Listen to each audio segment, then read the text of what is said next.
Hello and welcome to CNN IB. And yes, it's just 8 days to go for the start of the 2014 FIFA World Cup in Brazil.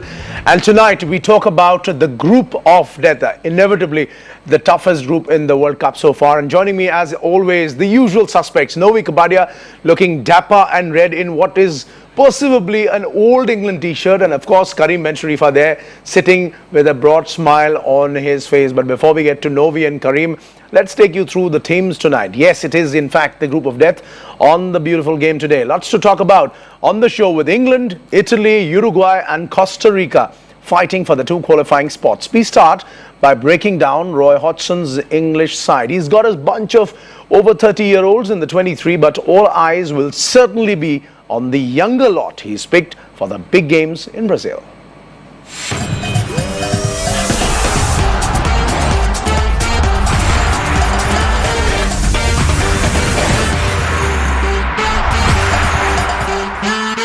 All right, so same steam engine at the back for Gerrard and Lampard and etc. and etc. But Karim Ben-Sharifah, with your permission, if I could ask Novi the first question, since he is the Englishman out here at least. Novi, great sense of excitement around what they are calling the younger squad, because only 5 of the players in this current squad have played in World Cups before this.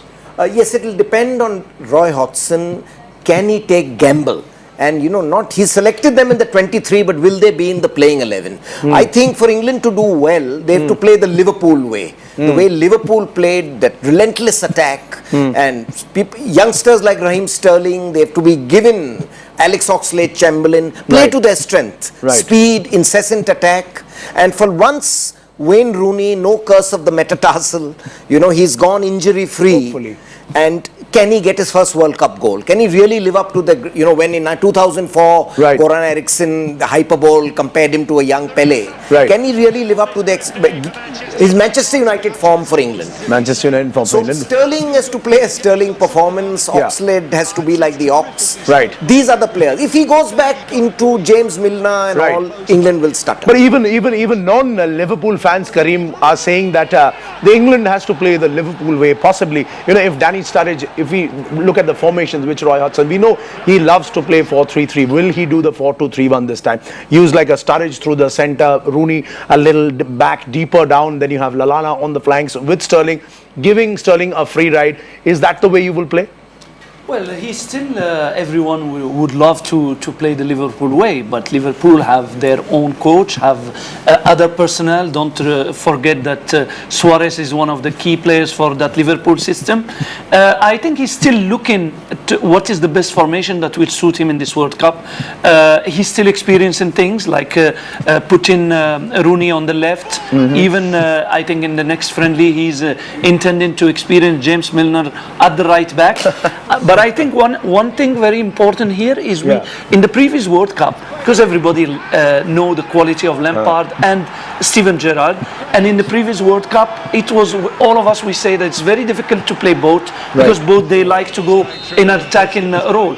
But now with the new role of Steven Gerrard, who had done brilliantly in Liverpool, playing that holding midfield, he can play both Lampard and Steven Gerrard in the same team. But will Hodgson be, actually wanting to, link up Gerrard and Henderson in the way they have done with Liverpool? Because it has been one of the key roles, key partnerships in the entire EPL we have seen behind the success of Liverpool, Gerrard and Henderson. And if he does use it, then where is the place for Jack Wilshere? Karim, you are the coach. You have to Well, I think, see, there is also other players. There is Sterling, there is Wilshere who is coming. But Wilshere have a setback because he's an injury prone and he didn't play since March, so I think it's still, he have choices. There is some young guns there who he know they can do the job, and that's what he was talking about. But he know also that he can rely on the experience of Steven Gerrard and Lampard on that midfield.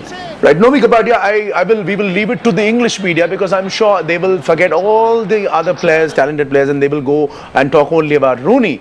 But the fact is that, do you think this could be the World Cup for someone like a Raheem Sterling? Will he turn out to be possibly one of the biggest stars? He could be the young star of the World Cup. Something like the way Michael Owen, to give an English parallel, emerged in 1998 World Cup. So I definitely think, even see over there, Glenn Hoddle was a little conservative. He got Michael Owen much later. They could have avoided the draw with Romania if they had played Michael Owen from the beginning. So I feel he must start with Raheem Sterling. He's full of confidence, oozing with confidence. He's got the speed and he's on current form. So the little worry for me is about the defense, especially Jagielka. How will they cope with a Balotelli, a Suarez? That can be very crucial. Well, we'll come on more on that, but staying on with a little bit more on Sterling. Not many players, yes, Karim, we have seen the quality of a Messi, we've seen the quality of Ronaldo. Sterling has just about started his career, but not many players in modern football, the way it is played with all these complicated formations, they actually operate from what, in fact, Michael Owen himself said, from a flank to the center. That sort of mobility which Raheem Sterling has, maybe that is the key which Hodgson could use. Well, many coaches encourage players to cut in from the flanks to the center, because you do have one or two strikers either playing on a parallel way or one behind one, but you want your wings to also cut inside and create that extra players to destabilize the opponent defenses, and Sterling do it very, very well. He had a brilliant season, but so far the question is whether Roy Hodgson will take that bold decision to give him a start from the first match of the World Cup. Well, it'll be interesting to see if Hodgson is actually bold enough to drop Wayne Rooney for starters. Well, must talk about the other teams in this group as well. Who are England up against? Cesar Prandelli's Italy are on a red hot streak, having qualified for the World Cup without losing a single match. And remember, they also have the majestic, peerless Andre Pirlo. But there's also Uruguay, who cannot be ignored. Luis Suarez's injury, though, is a slight concern for the coach and his fans alike. Right, so Novi Kapadia, Cesar Prandelli says, we are not the strongest, but we can certainly beat the strongest. The philosophy of Italy is that they will obviously play like a club team this time, with very interesting stuff which is going to happen. Tell us more about it. Yes, it is. You see, Italy is a bit, and especially Balotelli, whom they depend on goals, is like Dr. Jekyll and Mr. Hyde. You don't know what type of Italy will turn up. They are slow starters, traditionally slow starters. That may help them against England if they can get a draw. Right. The other important question for me is, who will partner Balotelli? Is it going to be that Immobile, Ciro Immobile? Who is going to be Cassano? Right. Will somebody emerge like Schillaci in 1990? And can Pirlo, like good wine, mature with age? Is he going to slow down? Buffon, the reflexes? These are the imponderables which will, Italy's fate will depend on that. Obviously, Novi's spending a lot of time thinking about it. But obviously, Karim, if we talk the formation, 4-3-1-2, that's the sort of way which they have had a lot of success, other than the final in which they were literally thrashed. The plan was for Pirlo to lead the attack, with Montolivo playing between the lines, between the forwards, just behind him. But now he's injured, so who would they play? Because that's a very, very difficult position for them to get as a proper substitute. Well, I think the most important, the key player on that midfield, I think they will have a replacement for Montolivo, but the most important player on that midfield, whether they play 4-2-3-1 formation or whether they played like how they did against Spain, a 3-5-2 formation, is Pirlo. Pirlo is the engine of the team. Right. You know, he had a great season with Juventus. Right. He still performed at the highest level with Italy, and that's the player to look for. And of course, as Novi said, Balotelli. Yeah. Balotelli is a dangerous striker, sometimes for the opposition, sometimes against his team. His own team. Depend on his own mind. Would you also know, I'm sure you know that Balotelli is possibly the only player in Italy who's commissioned a statue for himself in Milan. He doesn't want to go and meet the person who's making the statue. All he's done is faxed his own photographs. So that gives you an idea that how is the mind of the guy. But Karim, if we talk about Balotelli, he's not the only option, as a lot of Italian football writers are writing.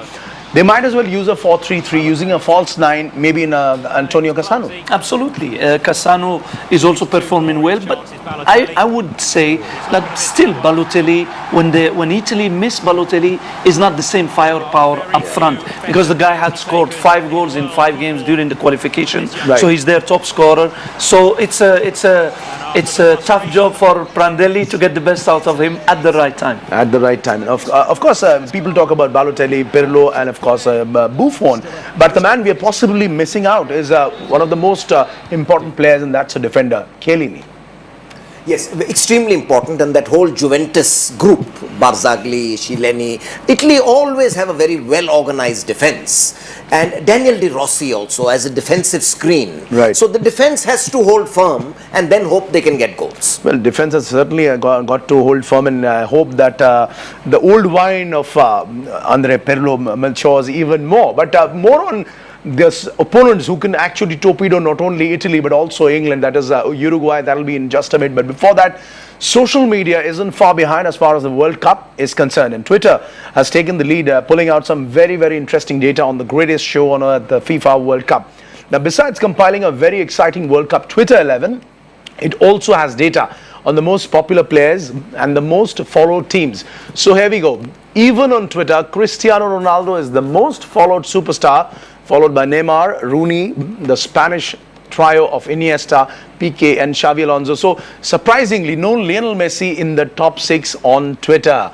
Now, among the team's eternal favorites, Brazil tops the charts, followed by Mexico, Colombia, US, Spain and Japan. No Argentina there yet again. For more interesting Twitter data, log on to ibnlive.com.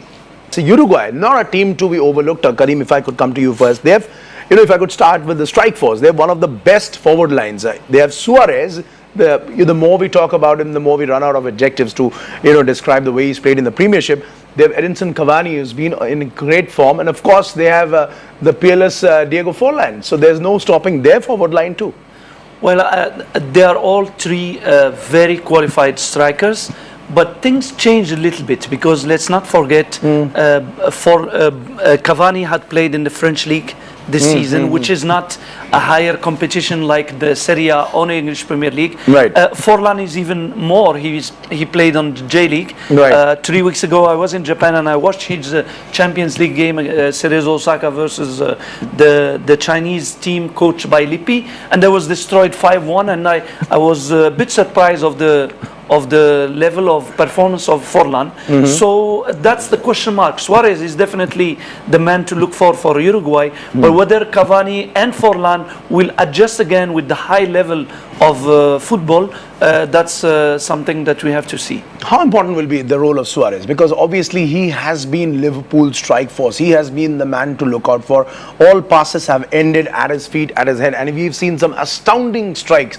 He scored goals from literally every corner of the pitch. How important will be Suarez, and how difficult will it be actually, for the English players? There are 6 Liverpool guys in that squad of 23. Yes, that will motivate him or the English players a lot. But for me, really the important point is, will Suarez recover from this knee surgery for the opening match against Costa Rica? Uruguay need to win that and by a big margin. Then they can play their safety first tactics, tight defense and rely on the counter attack. Right. If they just win 1-0 there, they could miss out on goal difference. This group could be decided on goal difference. That is precisely the reason it's also known as the group of death. Final 10 seconds to you, Karim Ben Sharifa. In this group of death, we have England, we have obviously Uruguay and Italy. Your two favorites who will proceed to the next round. Well, I wish England do well and finally come with big performances. I still go with England and Italy. England and Italy, no takers for Uruguay. Somehow my heart says Uruguay. On that note, ladies and gentlemen, thank you very much once again for joining us here on this show tonight. Remember, once the Group D games are concluded, one among the three, Pirlo, Steven Gerrard and Diego Forlan, will possibly have played their last World Cup games. Thank you on that note. Navik Kabadia, Karim Ben Sharifa for joining us. We'll be back tomorrow at 7:30. Till then, goodbye. Thanks for watching.